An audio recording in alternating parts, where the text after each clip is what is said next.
I just bring to the attention of the Senate and to the Australian Parliament that we are obviously looking at serious concerns in terms of the bushfire threats in New South Wales and Queensland and in southern Australia, and certainly we've had our fair share of concerns with the drought in the Northern Territory, Mr Acting Deputy President. But what I want to bring to the attention of the Senate tonight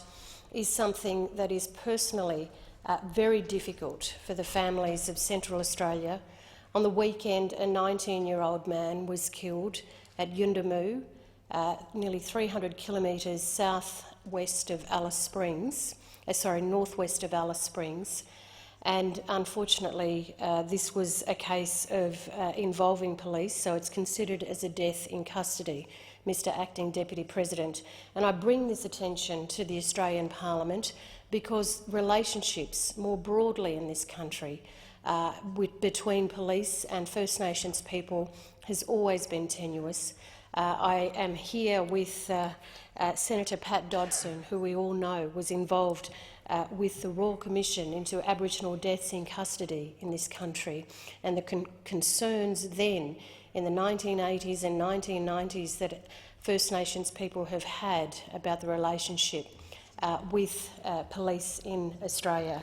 And I think it's important just to put on the record here in the Senate, in amidst all the other pieces of legislation and all the other things that are occurring in our country, that I ask senators to take a moment to consider and pay your respects for the family who have lost someone quite dear.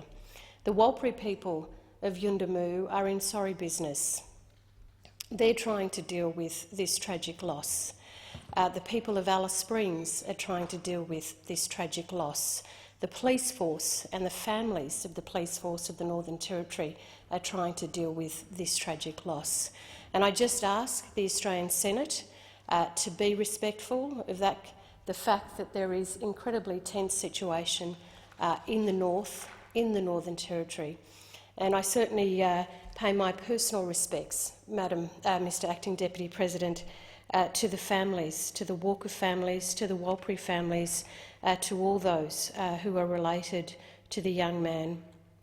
and who are out at Sorry Camp. And I just call on the strength of country of the Warlpiri region, of the Yuendumu region, to give strength, to give peace in the hearts of those who are grieving, in the hearts of those who are trying to find a way forward, in the hearts of those who call Yuendumu home, who've come from all around Australia, non-Indigenous people, other First Nations people who call Yuendumu home.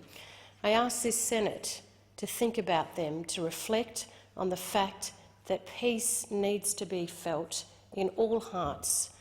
not just with our families across eastern Australia, certainly with the bushfires, but I'm just asking the Senate to recognise that there is a serious concern here in Central Australia, and to ask that that peace and that respect be provided to those families who are trying to find a way forward through this most extraordinarily, unfortunately, difficult and tragic time.